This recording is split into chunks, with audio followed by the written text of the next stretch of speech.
아름다움이라는 이름의 늪. 홍성호. 눈으로 한꺼번에 빛이 쏟아진다. 커튼을 젖혔다. 전철 소음과 함께 빛이 스며들었다. 방 안에 스며든 한낮의 태양은 음탕한 붉은색 무드 등 조명을 먹어치웠다. 창문을 열었다. 따뜻한 바람이 들어왔다. 바람은 침구에 박힌 담배 냄새와 락스 냄새를 중화시켰다. 전철 소음이 더 커졌다. 바로 앞 철길로 전철이 지나고 있었다. 스쳐 지나가는 전철에는 많은 사람이 타고 있었다. 저 사람들은 모두 어디를 가는 것일까? 갑자기 전철에 타고 있는 사람 하나하나의 목적지가 궁금해졌다. 나는 지금 어디로 가고 있는 걸까? 담배를 물었다. 시답지 않은 생각엔 담배가 최고다. 담배 앞에 라이터 불이 켜졌다. 허벅지를 스멀스멀 타고 오르는 손가락이 느껴졌다. 여자나 남자나 똑같군. 일을 치룬 후엔 담배가 최고지. 유계장의 느물거리는 목소리에 욕지기가 치밀어 올랐다.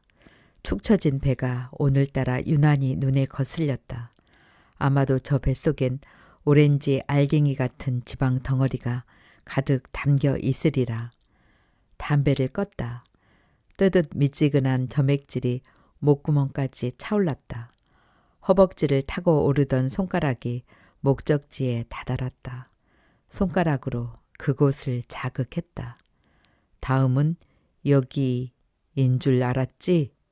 손가락은 그곳을 타고 넘어가 더 뒤로 파고들었다. 다음은 여기야.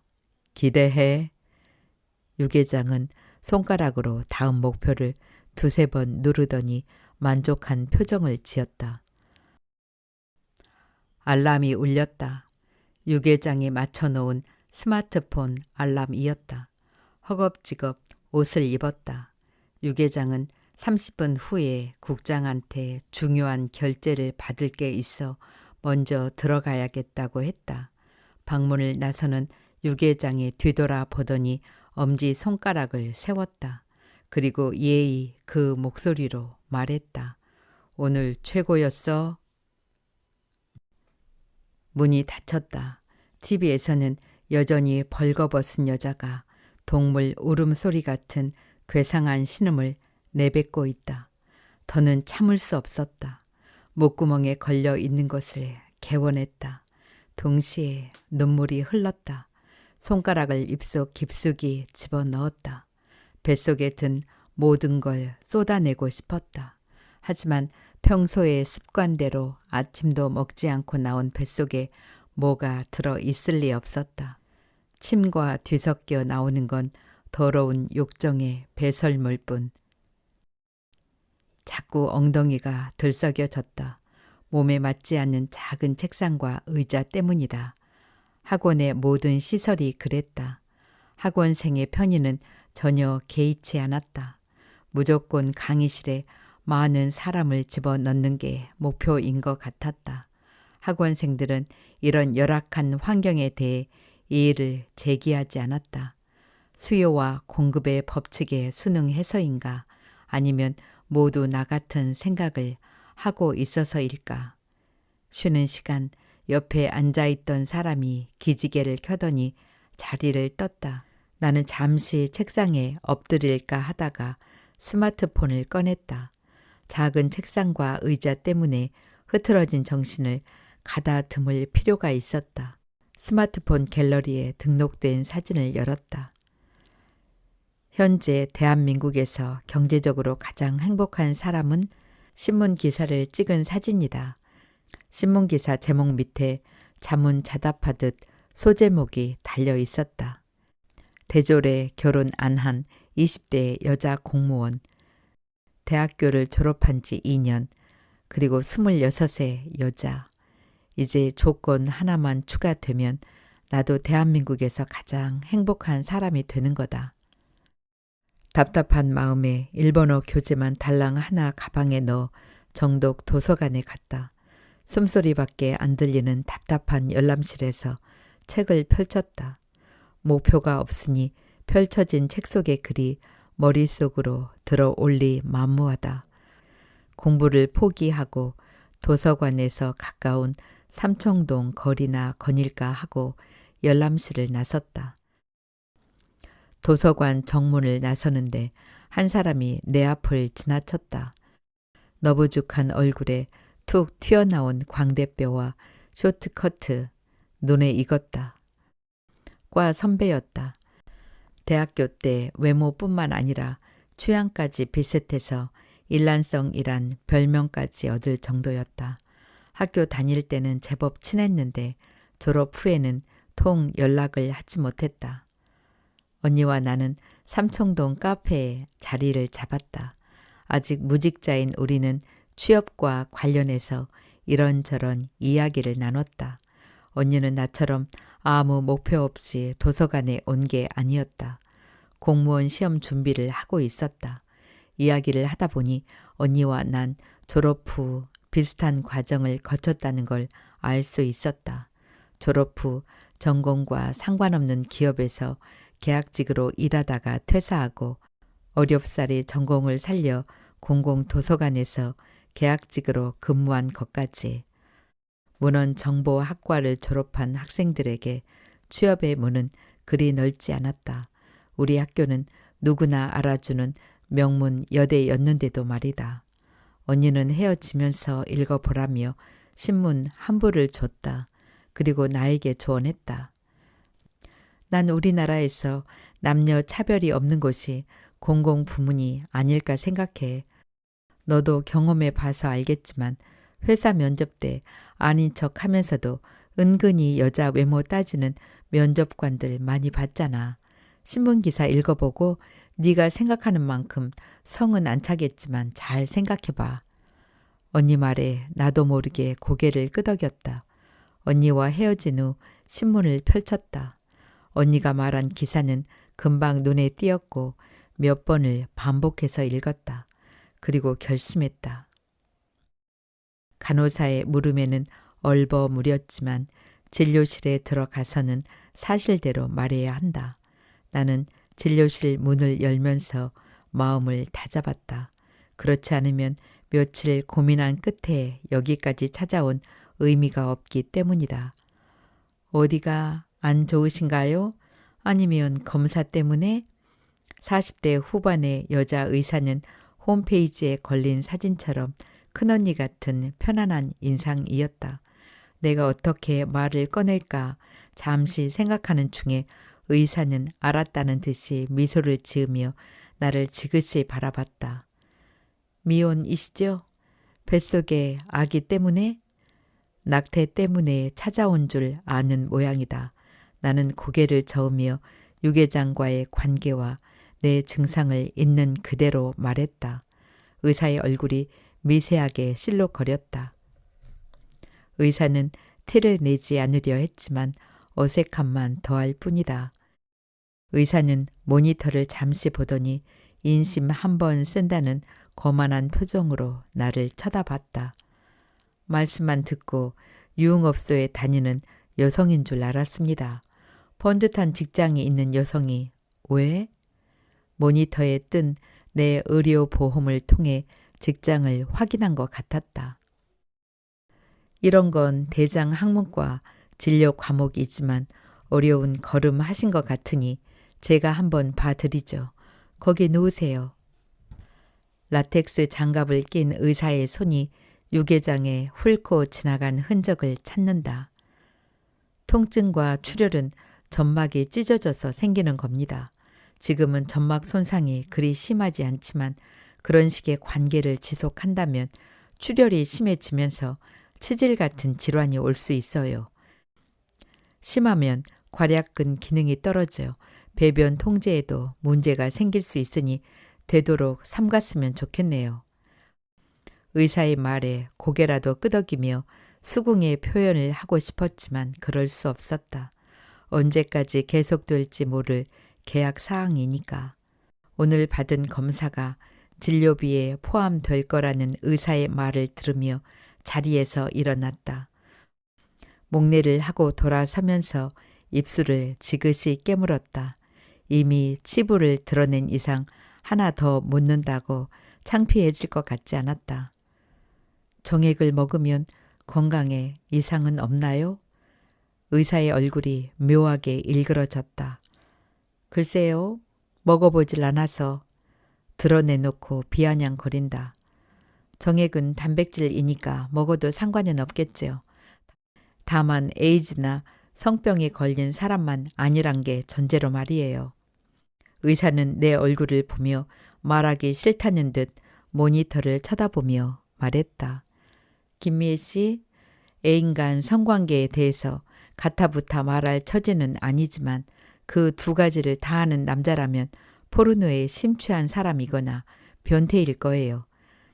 계속 만나는 걸 심각하게 생각해 보는 게 좋지 않을까요? 발령을 받았다. 시험에 같이 합격한 여자 동기와 설레는 마음으로 사무실에 들어섰다. 발령 받은 과는 운 좋게 동기들이 선호하는 과였다. 월등히 높은 시험 성적 때문인 것 같았다. 평생교육, 지능과. 사무실 앞에 붙은 간판이 도드라졌다. 총무과 인사 담당자의 안내에 따라 사무실을 들어서자마자 직원 모두가 일어나 박수를 쳤다. 밝은 표정으로 우리를 맞이하는 얼굴 중에 또래의 젊은 남자 얼굴도 언뜻 보였다. 배시시 웃지 않을 수 없었다. 정말 탁월한 선택이었어. 보직은 관내 평생교육원과 도서관 평생교육 관계자 교육 및 워크숍 등을 담당하는 업무였다. 사회에 나와서 계약직 사원이 아닌 정규직으로 처음 받는 직함도 기분을 들뜨게 했다. 김미애 주무관, 업무와 관련된 외부 사람들이 그렇게 불러줄 때마다 곧이라도 패스한 것처럼 어깨가 으쓱해졌다. 과장님은 권위적이지도 않고 온화했다. 연배가 많은 팀장이나 공문에 입문한 지 얼마 안 된 선배들도 모두 친절했다. 며칠이 지나자 특히 한 남자 선배가 눈에 들어왔다. 훤칠한 키에 균형 잡힌 몸매, 어디 내놓아도 뒤처지지 않을 얼굴까지 왜 공무원을 하고 있는지 안타까울 정도로 출중한 외모였다. 거기에 매너도 일품이었다. 홍 반장, 그의 네이트온 대화명이자 내가 그를 부르는 별명이다. 그는 업무로 내가 묻는 말에 언제나 친절하게 답해줬다. 때론 자상한 멘토처럼 직장 생활을 하면서 주의해야 할 것들을 말해주기도 했다. 나는 그에게 호감을 느끼게 되었다. 호감을 느끼게 되니 아주 사소한 것도 모르는 척 많이 묻게 되었다. 질문과 대답을 통해 대화의 시간을 많이 가지고 싶어서였다. 그는 사소한 질문에 짜증이 날 만도 한데 실은 기색 없이 자세히 대답해 주었다. 그런 걸 보면 그도 내가 싫지는 않은가 보다. 가끔 나는 그와 손을 잡고 인사동 거리를 걷는다. 아직은 상상 속에서만이지만 곧 현실이 될 것이다. 이런 상상을 할 때마다 공무원을 권하던 같이 발령을 받아 다른 구청에서 근무하는 선배 언니가 새삼 고마워졌다. 곧 현실이 될 상상을 즐기는 것도 모두 언니 덕분이 아닌가. 발령 받은 지 꽤 시간이 지났지만 틈틈이 스마트폰 갤러리에 있는 신문기사 사진을 들여다본다. 대한민국에서 경제적으로 가장 행복한 나에 대한 기사는 항상 날 들뜨게 했다. 하위직 공무원의 월급은 많지 않다. 하지만 한 가정을 이끄는 가장이나 경제적 능력이 없는 부모님을 모시고 사는 경우가 아니라면 적당한 액수이기도 하다. 특히 나 혼자만 책임지면 되는 독신 여성에게는 대한민국에서 둘도 없는 직업이 분명하리라. 요즘 남자 대기업 사원들도 결혼 상대자로 교사나 공무원을 선호한다지 않는가. 고용 불안 없이 60세까지 맞벌이를 할 수 있는 배우자를 맞이한다는 게 남자로서도 큰 메리트일 것이다. 일종의 보험이 아닌가. 국가에서 책임지는 고용보험이 아닌 사설 고용보험. 나는 행복하다. 첫 출근 후 6개월 남짓 지났을까. 평생교육진흥과 전원이 모이는 긴급 회의가 개최되었다. 안건은 이번 구청장이 선거 기간 동안 내걸었던 공약 실천을 위한 태스크포스팀 구성이었다. 지방자치가 시작되면서 선출직 구청장들은 우선 구민들의 눈에 잘 띄는 업적을 남기는 게 중요했다. 재선에 도움이 되기 때문이다. 평생교육도시 건설 및 지역사회 커뮤니케이션 강화, 서무계장이 나눠준 회의 자료의 제목이다. 현재 새롭게 짓고 있는 구립중앙도서관을 평생학습을 위한 각종 자료와 정보를 제공하는 메카로 만들겠다는 계획이었다. 이를 위해서 현재 일본 평생학습 도시 1번지로 자리매김하고 있는 시즈오카현 가케가와시를 벤치마킹한다는 세무계획이 마련되었다. 이후 구립중앙도서관 개관에 맞춰 가케가와 시장을 초청해 양 도시 간 자매 결연 협약을 체결하면서 평생교육도시 건설의 시작을 알린다는 것이 주요 계획이었다. 태스크포스팀은 과장과 서무계장 그리고 팀장 1명, 주무관 1명으로 구성할 예정이었다. 과장과 서무계장은 당연직이었고 팀장과 주무관은 일본어 구사 실력을 중점으로 선발한다고 했다. 나는 빙긋 웃지 않을 수 없었다. 일본어 능력시험 1급의 문헌 정보학과 출신, 이번 프로젝트의 적임자는 바로 나였다. 내 예상대로 주무관 중 선발된 사람은 나였다. 이미 인사 자료를 검토한 듯 과장은 이번 계획 목표에 맞는 일본어 실력과 출신 학과를 고려하여 결정했다는 짤막한 멘트와 함께 나와 서 팀장을 지목했다. 머리가 지끈거렸다. 어제 회식 자리에서 과음한 탓이다. 회식은 태스크포스팀 구성과 선발된 사람들을 축하하기 위한 자리였다. 3주라는 짧은 시간이지만 공무로 선발되어 다른 나라에 간다는 건 큰 영광이기 때문이다. 회식은 1차 삼겹살집, 2차 맥주, 3차 노래방으로 이어졌다. 삼겹살집에서 이미 많은 술을 먹었기 때문에 2차에서 도망가고 싶은 생각이 굴뚝 같았다. 하지만 6개월밖에 안 된 신입에 이번 태스크포스팀의 일원이 되었기 때문에 그럴 수 없었다. 드디어 점심시간, 해장할 시간이다. 어제와 같이 모든 과원이 콩나물 국밥으로 해장하기로 했다. 나는 아무 생각 없이 과 사람들과 청사를 나서다가 문득 점심 식사는 내가 대접해야겠다는 생각이 들었다. 어제 삼겹살집에서는 과장과 서무계장이, 맥주는 팀장이 샀기 때문이다. 태스크포스팀의 일원 중에 나만 한턱을 내지 않았다. 아무리 신규 직원이라 해도 욕먹을 일이다. 점심값을 내야겠다고 생각하고 손을 보니 달랑 스마트폰만 들고 있다. 신규라 매번 얻어먹기만 해서 지갑을 사무실에 두고 다니는 게 습관이 된 탓이다. 나는 두고 온 지갑을 가지러 혼자 사무실로 돌아왔다. 서랍에서 지갑을 꺼내고 급한 걸음으로 사무실 문 앞에 있는 홍반장의 자리를 지날 때였다. 그의 모니터 화면에 네이트 온 대화창이 떠 있었다. 대개는 자리를 뜰 때 네이트 온 대화창을 지우거나 작업 표시줄에 내려놓는데 깜빡한 모양이다. 나는 홍반장의 프라이버시 보호를 위해 대신 네이트 온 대화창을 작업 표시줄에 내려주기로 했다. 창을 내리려고 마우스를 클릭하는 순간 홍반장과 여태껏 대화하던 사람의 대화명이 눈에 들어왔다. 권은정, 같이 발령받은 동기다. 하얀 피부와 가지런한 치아, 한 손으로 가려지는 작은 얼굴에 균형 있게 자리 잡은 이목구비, 그녀가 늘씬한 몸매로 청사를 돌아다니면 남자들의 눈이 저절로 그녀에게 향했다. 그녀와는 과에서 자리가 좀 멀리 떨어져 있기 때문에 종종 네이트온으로 대화하는데 아까도 어제 집에 잘 들어갔느냐고 서로 안부를 물었다.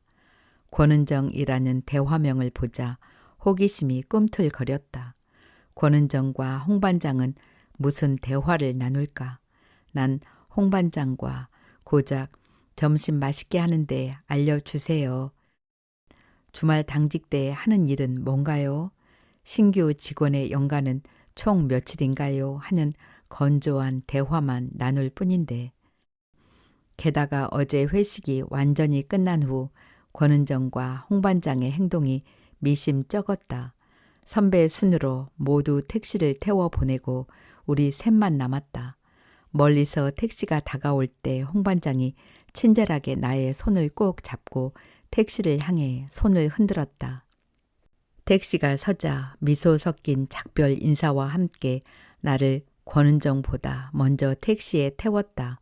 분명히 홍반장의 집은 나와 같은 방향이고 남은 권은정과는 전혀 반대 방향이었는데 말이다. 내가 탄 택시가 출발하고 얼마 가지 않아 신호에 걸렸다. 나는 뒤를 돌아봤다. 둘이 서 있는 곳에 택시가 섰고 곧 둘은 택시에 탔다. 같은 방향인 나를 두고 왜? 나는 대단한 결심이나 한 것처럼 침을 한번 꼴깍 삼켰다.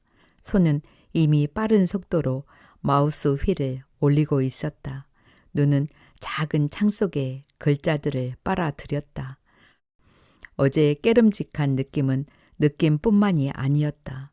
둘은 몰래 사귀고 있었다. 둘만의 대화는 모든 것을 말해주고 있었다. 그리고 홍반장은 너무 정직했다. 그것이 나를 절망에 빠져들게 했다. 김미애 어제 술 많이 먹더라. 걔가 술은 좀 먹어. 일본 가는 거 선발됐다고 기분이 엄청 좋았나? 그랬나 봐. 걔가 일본 가면 쪽팔리는데. 왜? 너무 못생겼잖아. 일본 공무원들이 보면 우리나라 공무원들은 다 못생긴 줄 알 거 아니야? 하하하. 국가의 수치다 수치. 항상 흘겨보는 것 같은 가자미 눈에 500원짜리도 얹어 놓을 수 있을 정도로 튀어나온 광대뼈. 안 좋은 건 다 모아놓았어. 그건 그래. 근데 명문대 출신이래. 으이그, 명문대 출신이면 뭐해? 자신만 으쓱하는 거지. 솔직히 명문대 출신이라고 남한테 도움 되는 거 하나도 없잖아. 오히려 명문대 출신이 아닌 우리 권은정이 남한테 훨씬 많은 도움이 되지. 일종의 안구정화 시스템이라고 할까? 옆을 지나치기만 해도 화사한 얼굴에 쭉박 몸매, 남자들 마음을 설레게 하잖아. 저번에 우리 권은정이 정수기에서 물 마실 때 과장도 흘낏 쳐다보더라. 내 몸매를 눈으로 스캔하는 것 같더라니까. 하여간 남자들은 다 똑같아. 예쁜 여자만 보면 환장한다니깐. 세묵과 정 선배도 널 좋아하는 것 같더라. 소문이 그래. 맞아. 내가 좀 한미모하지? 맞아. 우리 예쁜 권은정. 내 애인이 되어줘서 정말 고마워. 너랑 비교하면 김미애는 정말 공해다 공해. 아니 환경 호르몬 같은 존재. 꼴에 나를 좋아하는 것 같더라. 명문대 나왔다고 하면 내가 어서 옵쇼 하고 반길 줄 알았나 봐. 내 참 지 분수를 알아야지. 그래? 걔가 그런 음흉한 구석이 있었나?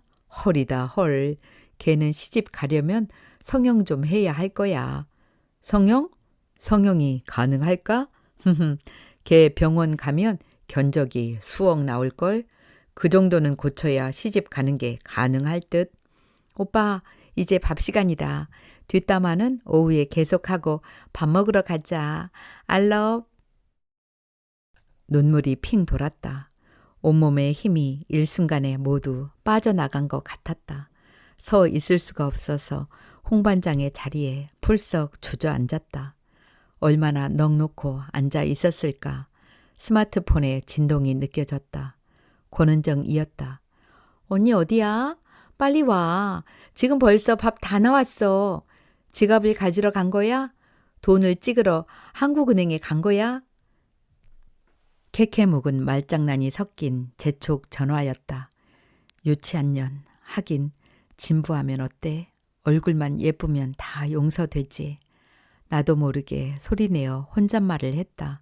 하지만 혼잣말이 아니라 꼭 다른 사람이 나에게 말하는 것 같았다. 얼굴만 예쁘면 다 용서되지. 지금 말씀하신 거 모두 반영하면 금액이 좀 될 겁니다. 의사가 빤히 바라본다. 자신의 기술에 대한 자신감과 너 같은 애들 많이 다뤄봤다는 오만함이 뒤섞인 표정이다. 현금으로 하시면 10% 정도 할인해 드릴 수 있고요. 아니 금액이 많으니까 15% 정도도 가능할 겁니다. 자세한 건 밖에 상담실에서 우리 컨설턴트랑 이야기해 보시죠. 상담실에서 간호사와 세부 금액에 대한 설명을 듣는 동안 머릿속에는 내 마이너스 통장의 잔액이 이리저리 쪼개지고 있었다. 간호사는 내 마이너스 통장의 잔액을 들여다본 것처럼 정확히 내가 인출할 수 있는 만큼의 금액을 제시했다. 4천만 원, 내 마이너스 통장의 한도다. 지난 1년 동안 받은 월급은 죄다 원룸 월세와 생활비로 나갔기 때문에 저축은 한 푼도 하지 못했다. 그나마 거래은행에서 신용대출을 받았기에 이곳을 찾기로 결심할 수 있었다. 홍 반장의 네이트온을 우연히 본 후 난 언니를 찾았다. 그날 내가 대화창에서 본 대화는 어디서 이야기하기도 창피했다. 실오라기 하나 걸치지 않는 몸으로 거리를 활보하는 것이나 마찬가지였다. 하지만 누구에겐가 이야기하고 싶었다. 아니, 하소연하고 싶었다. 그때 떠오른 게 바로 언니였다. 몇 개월 만에 만난 언니의 얼굴은 많이 변해 있었다. 학교 생활 내내 동양 미인의 표상이라며 외카풀에 아이라인도 그리지 않고 다니던 눈이 짙은 쌍꺼풀 눈으로 변해 있었다. 게다가 요즘 성형의 기본이라는 눈 앞트임을 했는지 눈도 훨씬 커지고 시원해 보였다. 언니와 나를 일란성이라는 별명으로 묶어줬던 얼굴 광대뼈도 사라졌다. 전체적으로 얼굴이 갸름해져 부드러운 느낌이 들었다. 나는 언니에게 홍 반장의 네이트온을 본 이야기를 했다. 언니의 반응은 의외였다. 분노하며 욕을 퍼부을 것 같던 언니가 아무 말 없이 고개를 끄덕이기만 했다. 언니, 열받고 유치하지 않아? 남의 외모 가지고 이러쿵저러쿵 씹어대는 남자들과 거기에 아무 개념 없이 호응하는 텅 빈 머리의 여자들, 외모 지상주의의 노예들. 나는 뜨뜻미지근한 언니의 반응에 동조를 얻으려 일부러 언니를 자극했다. 네 말이 다 맞아. 언니가 반응을 보였다. 그런데 그 사람 말도 맞아. 응? 현실이 그렇잖아. 예쁜 여자 좋아하는 건 예나 지금이나 다르지 않은 것 같다. 역사 속에도 예쁜 여자 하나 때문에 나라를 말아먹은 어리석은 군주들이 많잖아. 우리가 페미니즘 운동을 하는 활동가가 아닌 이상 시류에 맞춰 사는 것도 좋은 것 같아. 요즘엔 돈만 조금 있으면 전혀 다른 모습으로 다른 인생을 살 수 있어. 나 성형하고 엄청나게 만족하고 있잖아. 언니는 외모뿐만 아니라 생각도 바뀐 듯 보였다. 언니는 내 마음을 아는지 모르는지 계속 말을 이었다. 학교 다닐 때는 예쁘게 치장하고 남자들에게 잘 보이려 하는 애들이 멍청하고 꼴 사나워 보였지. 난 그때 그런 애들을 이런 식으로 생각했어.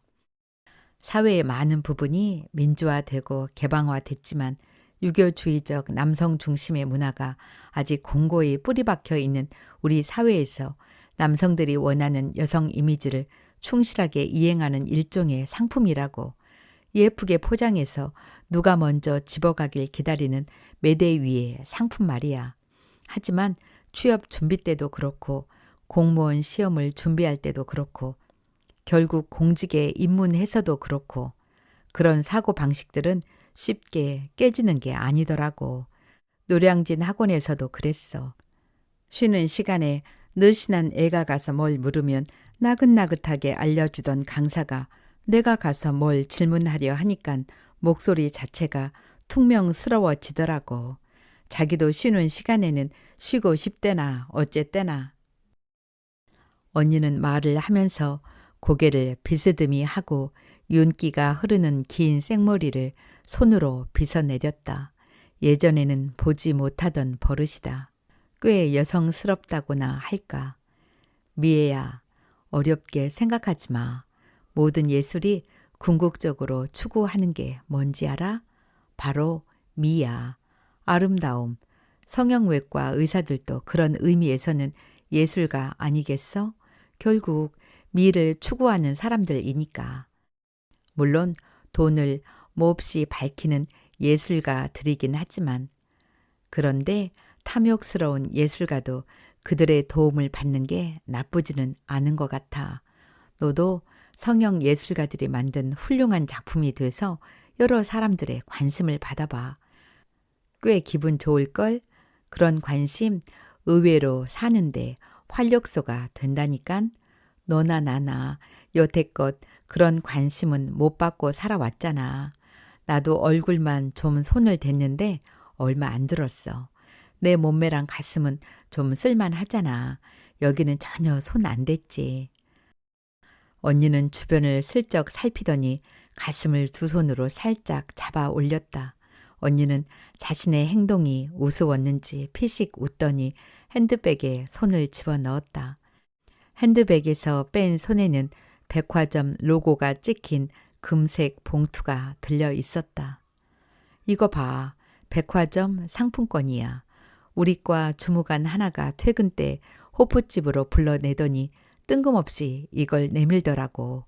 그냥 좋아서 드리는 거니까 부담 없이 쓰래. 얼마인 줄 알아? 100만 원이야. 발정난 개처럼 내 앞에서 몸을 베베 꼬며 얼마나 아양을 떠는지 재미있더라고. 성형하고 나니까 이런 일이 자주 생기네. 알았지, 미애야. 너도 생각을 조금만 바꿔봐. 널 대하는 사람들의 태도가 달라진다고. 김미애 씨, 여기 서명 좀 해주세요. 하는 소리에 정신을 차렸다.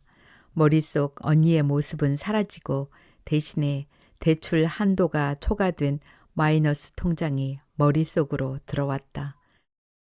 나는 계약서를 읽는 둥 마는 둥 하고 서명했다. 나도 매혹적인 작품이 될 수 있을까? 벌써 공직에 들어온 지 3년째다. 어느덧 나이는 30. 나이는 늘어나고 있지만 아직 피부는 탱탱하고 윤기가 났다.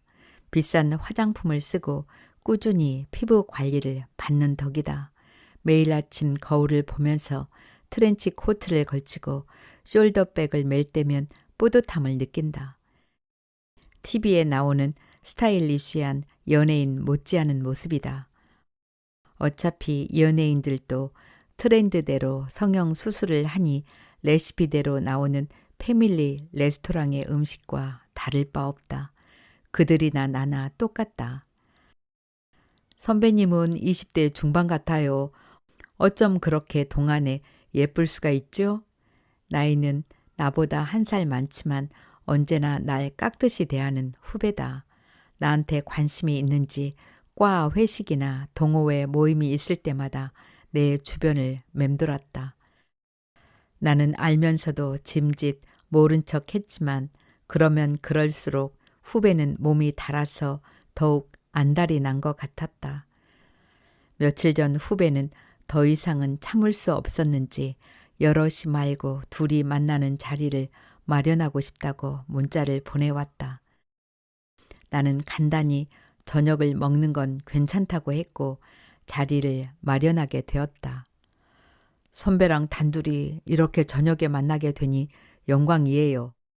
사실 오늘 선배님께 선물 하나 하려고 했는데 선배님 스타일에 어울리는 선물이 떠오르지 않아서 어쩔 수 없이 그냥 오게 됐네요. 워낙 선배님 스타일이 좋으시니까 퀄리티를 맞추기가 힘들어서요. 오늘 선배님께 좋아하는 걸 물어보고 다음에 만날 때 준비해도 실례가 되지는 않겠죠? 후배의 말이 틀린 말은 아니었다. 나의 취향과 수준을 가늠하기 어려웠을 것이다. 나는 양악 수술과 가슴 확대를 포함한 전신 성형을 하고 몇 개월간 병가를 냈다. 병가는 병원에서 마련해 준 진단서로 가능했다. 직장인이 성형 수술로 병가를 낸다는 건 불가능했기 때문에 교통사고로 인한 수술과 치료인 것처럼 진단서를 제출했다. 퇴원 후에 일정 기간 통원 치료를 마친 후 사무실에 복귀했을 때도 얼굴 쪽에 상해를 입어 교정 수술을 하면서 미용 시술까지 한 것처럼 둘러대서 자연스럽게 넘어갔다. 근무처도 직원에게 인기가 없는 다른 구청으로 전근 신청을 해서 옮겼다. 나를 아는 사람이 없는 곳에서 다시 시작하고 싶어서였다. 예전 나의 모습을 기억하는 사람과 같이 근무한다는 건 곤욕스러운 일이니까. 수술 후 요가와 다이어트로 꾸준히 몸매 관리를 했다.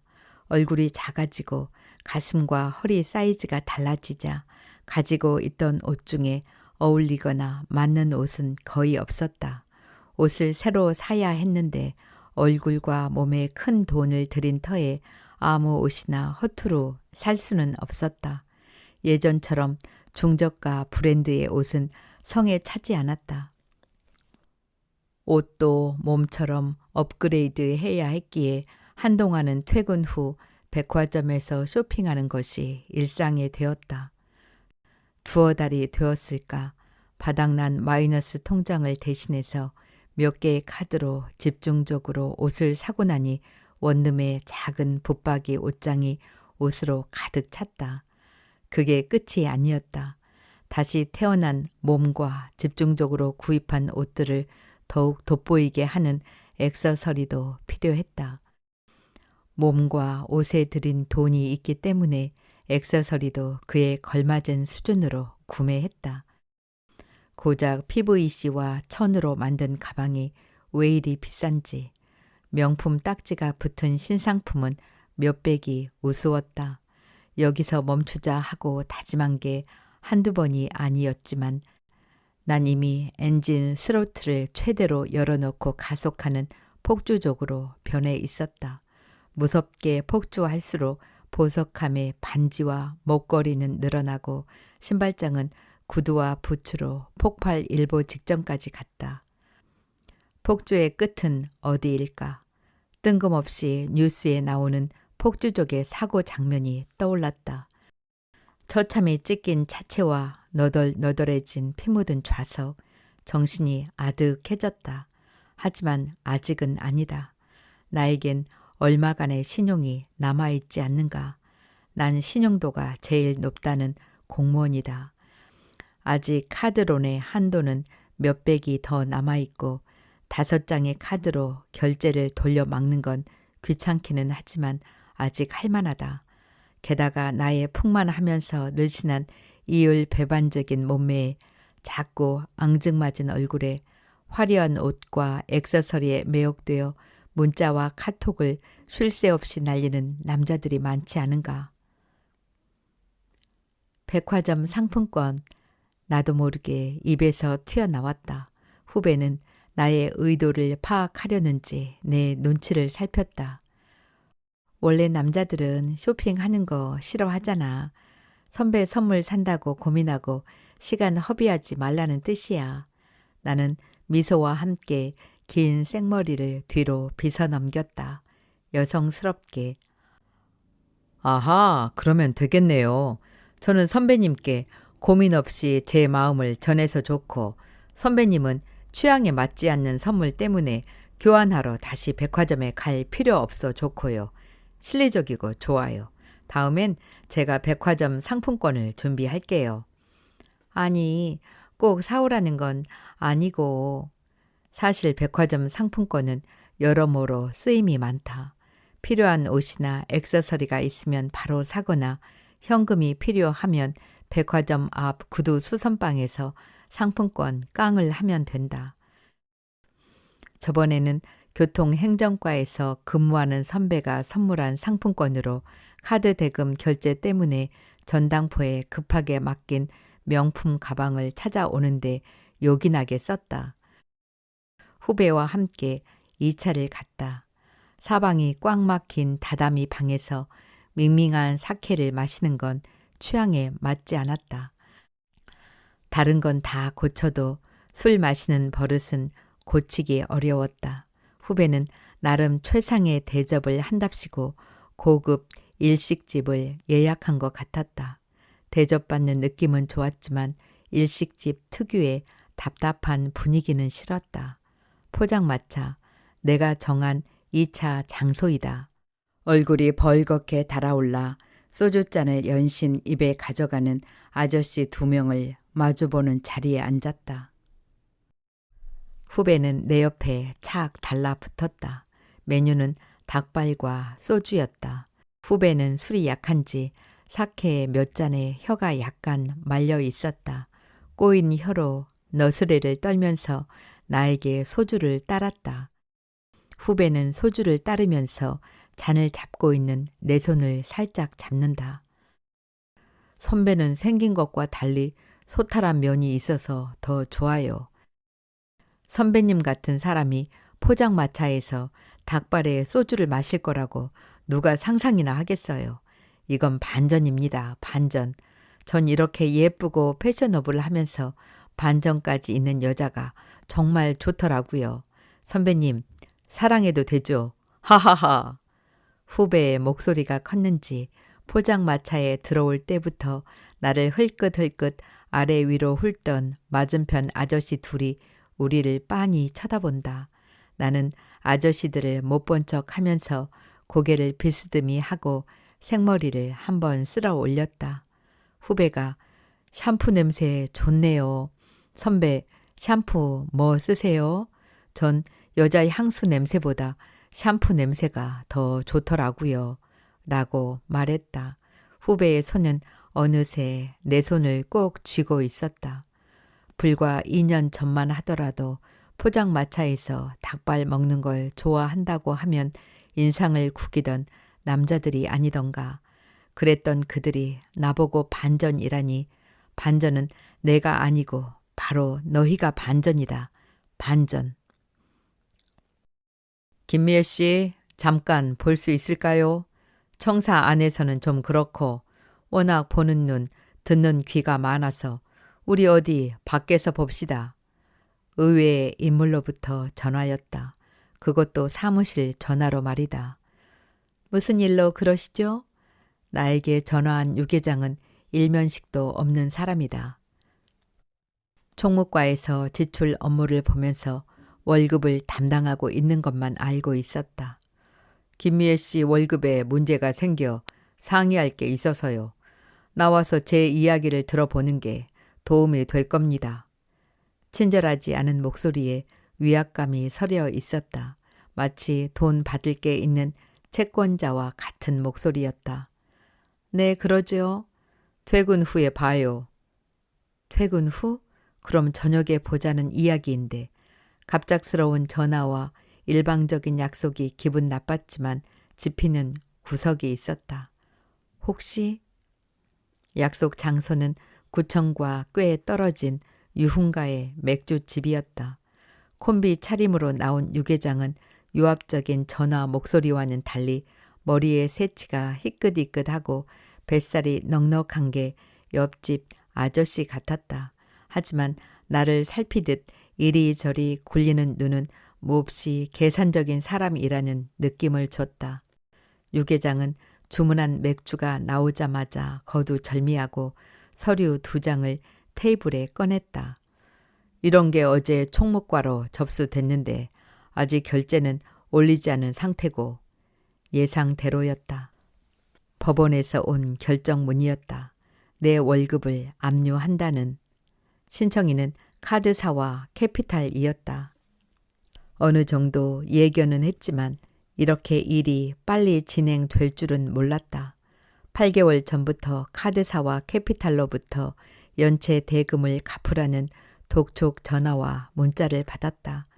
카드사와 캐피탈은 나에게 100, 200씩 꿔주던 지인들과는 달랐다.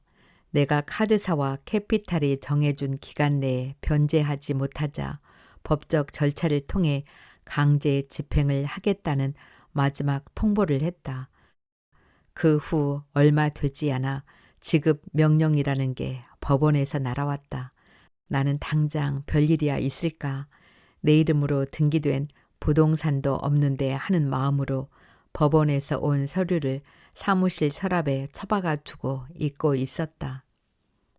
카드사와 캐피탈이 김미애 씨를 상대로 법원에 신청한 지급 명령을 가지고 압류를 신청했어. 금액이 그리 많지는 않은데 어서 갚지 그래? 카드사 1,000만 원, 캐피탈 1,500만 원, 모두 2,500만 원이야. 미애 씨, 마이너스 통장 없어? 그거 한도가 약 4천만 원은 될 텐데. 유 계장은 남의 속도 모르고 답답한 말만 하고 있었다. 사정이 좀 있어서요. 며칠 내에 빨리 갚아. 내가 그때까지는 결제 올리지 않고 보류하고 있을게. 직원 월급 압류하는 건 중요한 사안이라 구청장 결제까지 올라가. 물론 결제가 올라간다고 해서 미애 씨가 당장 잘린다거나 하는 일은 없겠지. 월급만 압류당하고 모두 변제될 때까지 손가락만 빨고 있으면 되는 거긴 한데 중요한 건 이미지가 안 좋아지잖아. 얼굴도 예쁜 아가씨가 돈 못 갚아서 월급 압류 당한다고 소문이나 퍼져봐. 완전 아웃이야. 그리고 미애 씨 얼마 안 있으면 승진해야 하잖아. 이런 일이 있으면 승진 심사 때 불이익 받아. 동기들보다 몇 년이나 뒤처질걸? 나는 마이너스 통장 이자도 연체 중이고 원룸 월세도 석 달치나 밀려있다고 사실대로 말하고 싶었다. 하지만 사실대로 말한다고 해서 나아질 건 아무것도 없을 것 같아 입을 꾹 다물고 있었다. 그렇군. 유 계장은 무슨 생각이라도 하는지 한동안 턱을 괴고 있다가 의미를 알 수 없는 말을 내뱉었다. 자기 다중 채무자지? 유 계장은 손가락으로 테이블을 튕기면서 말했다. 마이너스 통장도 한도를 다 쓴 것 같고 이 2건 말고도 다른 카드사 현금 서비스나 캐피탈 대출도 있을 것 같고 이 업무만 벌써 4년째야. 눈치가 300단이라고. 귀신 같은 놈이었다. 못 갚고 있는 대출이 더 있는 건 어떻게 알았을까? 유 계장은 눈을 굴리며 나를 쳐다보고 있었다.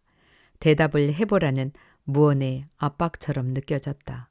나는 나의 재정 상태를 사실대로 말하고 도움을 청해야 할지 원칙대로 결제를 올려서 월급을 압류하라고 말하고 자리를 박차고 나가야 할지 망설여졌다.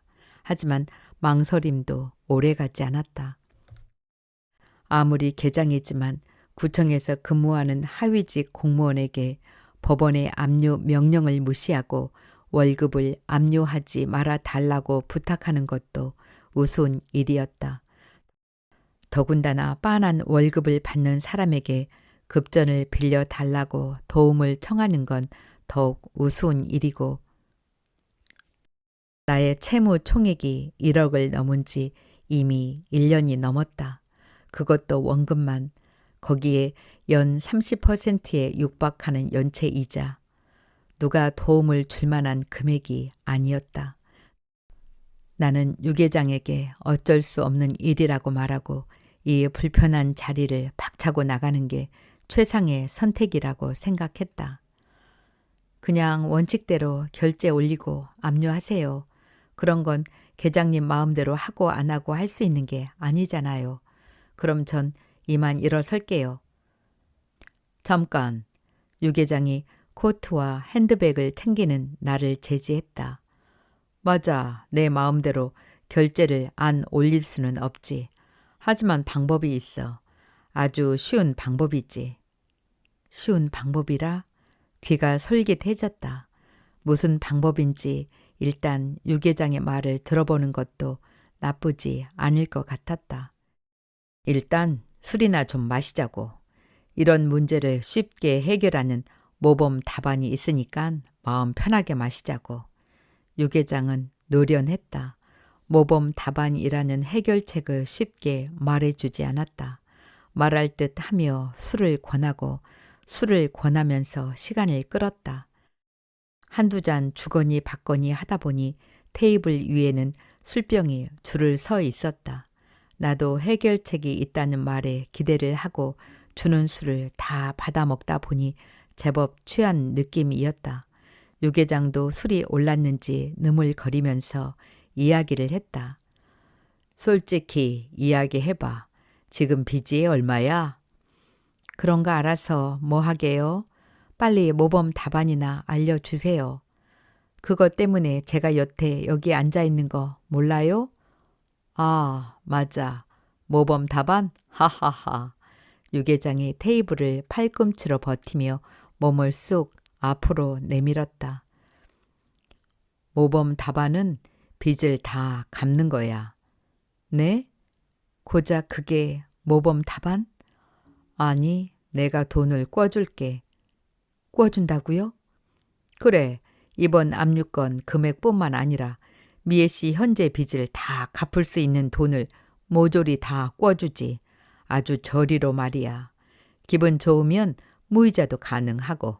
하하, 사실 나 주식 투자로 마누라도 모르게 쌓아둔 돈이 꽤 있어. 그러니까 사실대로 말해. 빚이 얼마냐고. 2억. 몸에 퍼진 알코올이 나를 대담하게 만들었다.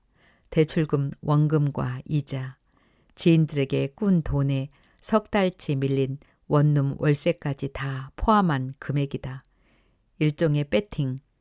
유 계장은 오늘 처음 만난 사람이지만 계산적이고 노련한 사람이라는 느낌을 강하게 받았다. 보통 남자들처럼 술기운을 빌려 밑도 끝도 없는 허풍을 떠는 사람은 아닌 것 같았다. 얼마라도 진짜로 빌려줄 것 같았다. 더군다나 법원에서 압류 명령이 왔다면 결제받고 그냥 내 월급을 압류 처리하면 되는 것 아닌가. 귀찮게 따로 나를 불러서 모범 답안 운운하는 거 보면 유 계장은 나의 미모에 대한 소문을 듣고 나에게 관심을 갖고 있었던 것이 확실하다. 느낌이 좋았다. 2억이라. 그래, 바로 내일 통장으로 입금해 주지. 무이자로. 유 계장이 바로 대답했다. 하지만 이자를 받지 않는 대신에 조건이 있어. 어느새 유 계장의 눈이 다시 계산적으로 변해 있었다. 풀어줘요. 유 계장은 능글거리는 웃음을 지으며 나를 바라봤다. 단단하게 묶이지는 않았지만 나 혼자 결박을 풀 수는 없었다. 사지가 노끈을 길게 늘여 침대 내 귀퉁이 봉에 묶여 있었기 때문이다. 어서. 나를 농락하는 놈팡이 앞에서 침대에 묶여 알몸으로 꿈틀거리고 있자니 꼭 벌레가 된 느낌이었다. 나는 아무 가치가 없는 미물 그 자체였다. 유 계장이 팬티를 걸친 후 주방에서 과도를 가지고 내게 다가와 결박된 노끈을 하나씩 끊었다. 난 우리 집에서 고개 숙인 남자인데 너만 만나면 이렇게 다양한 레퍼토리가 생각나면서 불끈불끈 솟는다니깐. 너랑 나랑 궁합이 참 잘 맞는 것 같아. 그렇지. 그리고 여자 향기가 물씬 배어나는 내 아담한 원룸도 아주 마음에 들어. 일고의 가치가 없는 말을 내뱉고 있었다. 당장에라도 유계장의 뺨을 후려 갈기고 정강이를 걷어차고 싶었지만 그럴 수 없었다. 유계장이 돈을 빌려주기로 약속한 다음 날 돈을 송금했다는 유계장의 전화를 받고 반신반의하며 통장을 확인했다. 나는 깜짝 놀라 비명을 지를 뻔했다. 정확히 2억이 통장에 찍혀 있었다. 그날 저녁 유계장과 다시 만났다. 그는 어깨를 으쓱거리며 말없이 술을 마시다 나의 손을 낚아채 어디론가 끌고 갔다. 목적지는 모텔이었다. 돈을 빌려주는 조건을 이행하는 것이다. 나는 잠시 망설였지만 통장에 찍힌 2억이라는 돈을 포기할 수는 없었다. 2억은 나를 경제적으로 자유롭게 만들어 줄 수 있는 돈이었다. 눈을 질끈 감았다. 몇 번이면 될 거야. 나에게 매혹되어 큰돈을 아낌없이 내준 사람에게 이 정도 성의는 보여줘야지. 나는 스스로를 다독이며 유계장을 따라 들어갔다. 유계장은 처음부터 거칠지 않았다. 돈 때문에 남자와 잔다는 생각만 지우면 버틸만 했다. 하지만 어느 순간부터 유계장이 돌변했다. 변태적인 것을 요구하기 시작한 것이다. 마치 나를 포르노 배우쯤으로 생각하는 듯 거침없이 자기 요구 사항을 실행하려 했다. 여자에 대한 최소한의 존중도 찾아볼 수 없었다. 나를 자신의 욕구를 배설하는 화장실 정도밖에 취급하지 않았다. 도저히 참을 수 없었다. 유계장에게 관계를 단절하고 돈을 갚겠다고 선언했다. 그런 나의 선언이 유계장을 자극했다. 이윽고 유계장이 충격적인 말을 했다. 나에게 빌려준 돈이 개인 돈이 아니라는 것이다. 그 돈의 정체는 횡령한 공금이었다. 유계장은 곧바로 나를 협박했다. 자신의 소나귀에서 절대로 빠져나갈 수 없다고. 자신이 정말로 선의로 돈을 빌려줬는지 아느냐며 비아냥거리는 것도 빼놓지 않았다. 모든 건 유계장의 계획이었다. 나는 자신이 횡령한 공금을 보관하는 역할이었고 내가 위탁받아 보관하던 돈을 임의로 채무 변제에 사용했기 때문에 나 또한 횡령죄가 성립된다는 이야기였다. 돈을 내 통장으로 송금해준 이유도 그것 때문이라고 했다. 내가 쓴 자금의 출처를 명확히 하기 위해서였다. 만약 유계장이 나에게 현금을 직접 건넸다면 나중에 문제가 됐을 때 돈의 흐름을 수사기관에서 명확히 파악할 수 없기 때문이다. 유계장은 역시 주도 면밀한 놈이었다. 만약을 대비해 나를 확실하게 올가매려 이런 덫을 준비해 둔 것이다. 단순한 금전 차용을 파렴치한 공금 횡령의 공범 또는 종범 관계로 만들어 놓았다. 만약 자신의 공금 횡령이 드러났을 때 나까지 몰고 들어가겠다는 뜻이다. 유계장은 공금에 처음 손을 댈 때부터 도덕이고 법이고 모조리 포기한 사람이라며 자신은 짧은 인생 즐길 수 있는 만큼 즐기자는 쾌락주의자라고 궤변을 늘어놓았다. 유계장은 마지막으로 나를 달랬다.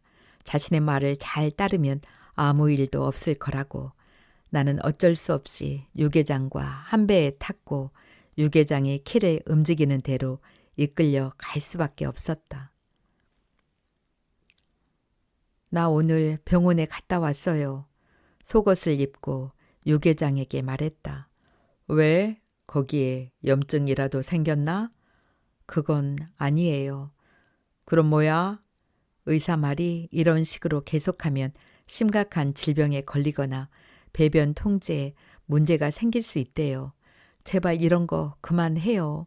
이런 건 변태들이나 하는 거잖아요. 부탁이에요. 변태? 말 다 했어? 이게 뚫린 입이라고 아무 말이나 나불대고 있네? 변태 맞잖아요. 도대체 왜 이러는 거예요? 집에 가면 아내랑 올망졸망한 아이들이 있는 평범한 가장이잖아요. 밖에 나와서는 왜 이러는 거예요? 제발 이제 그만해요. 아내, 아이들? 이게 오늘 단단히 미쳤구나. 돈 때문에 남자랑 뒹구는 더러운 년이 우리 아이들을 입에 담아? 죽고 싶어? 입 닥쳐. 더러운 년이라고요? 그럼 더러운 년하고 같이 뒹구는 당신은 참 깨끗한 사람이겠네요? 내가 널 왜 이렇게 다루는 줄 알아? 다 이유가 있어. 넌 사기꾼이기 때문이야. 사기꾼? 하하하, 몇 달 전에 야근하면서 인사 담당자가 자리를 비운 틈을 타 우리 과에 있는 인사기록 카드 캐비넷을 열어 내 인사기록 카드를 봤지. 크, 얼굴하고 몸만 고치면 끝인 줄 알았나? 캐비넷 속 인사기록 카드에 붙은 내 사진은 생각도 못했지. 아무 개성 없는 단발머리에 네모난 얼굴, 툭 튀어나온 광대뼈와 쭉 찢어진 눈. 난 누구인가 한참을 들여다봤어. 참 가관이더라. 내 몰골 말이야. 난 예쁜 여자랑 자고 싶어서 큰돈을 들인 거지. 몽골 전사처럼 생긴 흉물하고 잠을 자려고 그 돈을 투자한 게 아니거든. 그 사진을 보니 완전히 속았다는 생각밖에 안 들더라. 그러니까 넌 사기꾼이야. 날 속였어. 그래서 내가 널 이렇게 다루는 거야. 넌 딱 이런 식으로 데리고 놀 가치밖에 없어. 그러니까 내가 뭘 어떻게 하든 감지덕지 하란 말이야. 이 흉물 사기꾼아. 성형한 게 사람을 속인 건가? 예전의 모습도 나고 지금의 모습도 나야. 외모만 바뀌었을 뿐 내 영혼은 그대로라고.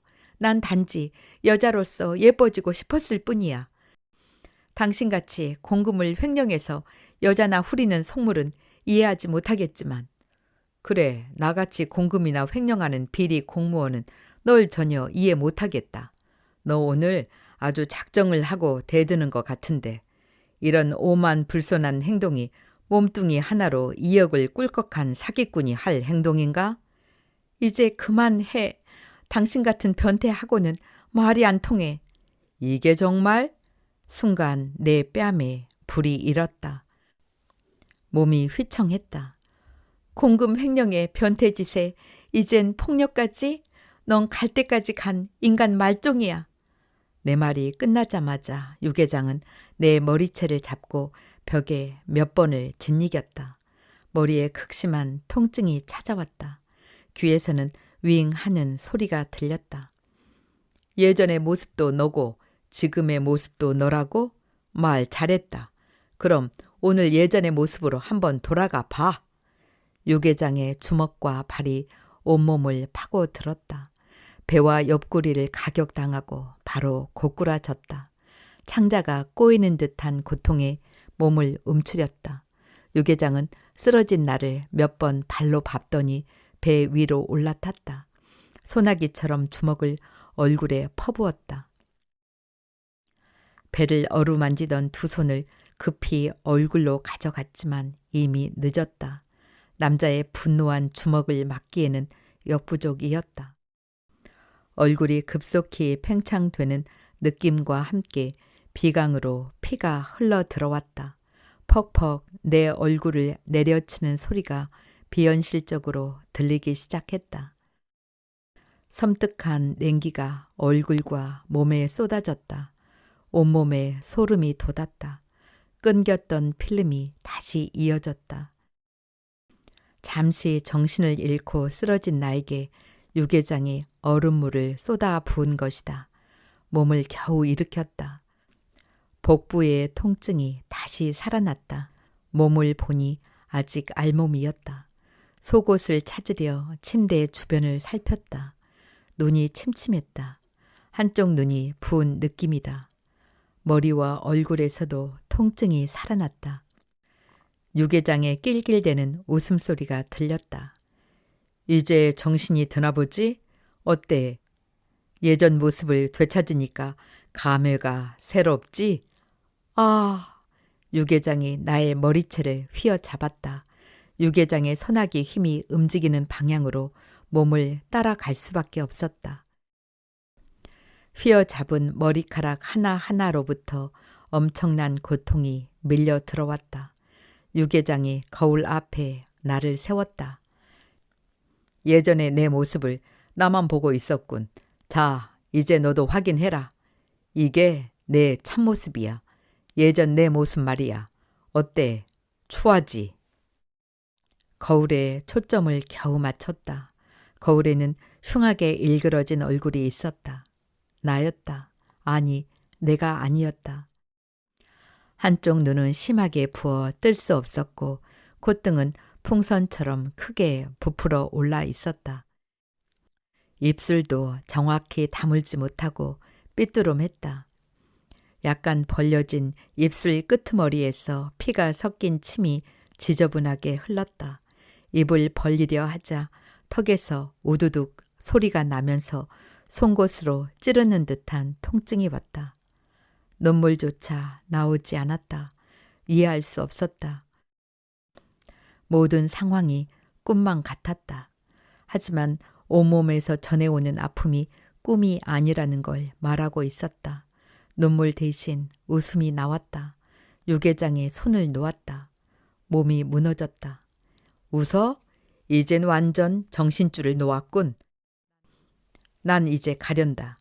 앞으론 널 볼 일이 없겠네. 놀 만큼 놀았으니까. 그리고 2억은 안 갚아도 된다. 오늘 널 두들겨준 합의금으로 챙겨두어라. 흐흐흐흐.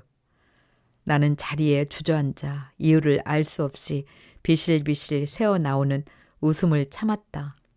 세상 참 우습다. 예쁘게 치장한 얼굴에 사족을 못 쓰고 달려들 때는 언제고 그 얼굴이 성형한 얼굴이란 걸 타박하며 손가락질 하는 건 뭔가. 저놈만 그럴까? 아니, 대다수 남자들이 그럴 거다. 내 얼굴이 성형한 게 소문나면 날 쫓아다니던 모든 남자가 이세가 태어나면 볼만할 거라고 수군거리며 떠나겠지. 아니, 얼굴에 침을 뱉을지도 몰라, 저놈처럼. 머릿속에는 나를 조롱하는 남자들의 모습이 계속 반복됐다. 어디까지가 현실이고 어디까지가 망상인지 구별이 되지 않았다. 침대를 붙잡고 몸을 일으켰다. 남자들의 비웃음이 귀에서 떠나지 않았다. 비웃음을 떨쳐보려 머리를 흔들어 보았지만 소리는 더욱 증폭되어 뇌리 깊숙이 파고들었다. 이 쓰레기들, 날 비웃는 놈들 모두 죽여버릴 테야. 나는 머릿속에 가득 찬 들깨 때 같은 남자들을 노려보았다. 순간 침대에서 반짝이는 게 눈에 들어왔다. 짐승이 나를 결박을 끊어주고 침대 위에 팽개친 과도를 들었다. 과도를 들자마자 남자들의 비웃음은 사라졌다. 대신 준엄한 목소리가 들렸다. 죽여라 죽여. 기회는 지금뿐이다. 널 농락한 짐승을 처단하라. 과도를 쥐고 뒤를 돌아봤다. 짐승이 현관에서 구두를 신으려 몸을 구부리고 있었다. 지금이다. 내 몸을 지배하던 고통은 씻은 듯 사라지고 정체 모를 엄청난 힘이 온 몸을 휘감는다. 하나, 둘, 셋, 과도로 짐승의 등을 찔렀다. 칼날이 짐승의 등가죽과 살집을 뚫고 뼈를 파고드는 느낌이 손에 전해왔다. 나의 손도 칼날에 찢겨 피가 튄다. 짜릿하다. 짐승이 비명을 지르며 몸을 돌려 방어를 한다. 넷, 다섯, 짐승이 일그러진 얼굴로 칼날을 손으로 막으며 뒤로 자빠진다. 낯선 남자들의 목소리가 들린다. 내연 관계였나 봐. 저 침대봉에 묶여있는 노끈은 대체 뭐야? 이 알몸인 여자 손목 발목에도 노끈이 묶여있네. 변태짓을 했나 보네. 근데 왜 서로 칼부림을 한 거야? 지금 구급차로 실려간 남자도 자상이 5군데나 있던데. 그래도 생명에는 지장 없을 것 같아. 깊이는 안 들어갔어. 여자가 찔러서 깊이 들어가지 않은 것 같아. 여자는 한 방에 갔네. 목을 깊게 그었어. 남자 손에 방어 흔이 있는 걸로 봐서 공격 당하다가 칼을 빼앗아 반격한 것 같아. 여자 얼굴 좀 봐. 엄청나게 구타 당했네. 얼굴이 많이 부어서 눈꺼풀을 까 뒤집기도 어렵다. 동공 반응 봐서 뭐 하게? 그래도 혹시나 해서. 눈앞에 빛이 사라졌다. 동시에 파노라마처럼 뇌리를 스쳐간 영상도 지워졌다. 이젠 나도 사라진다. 영원히.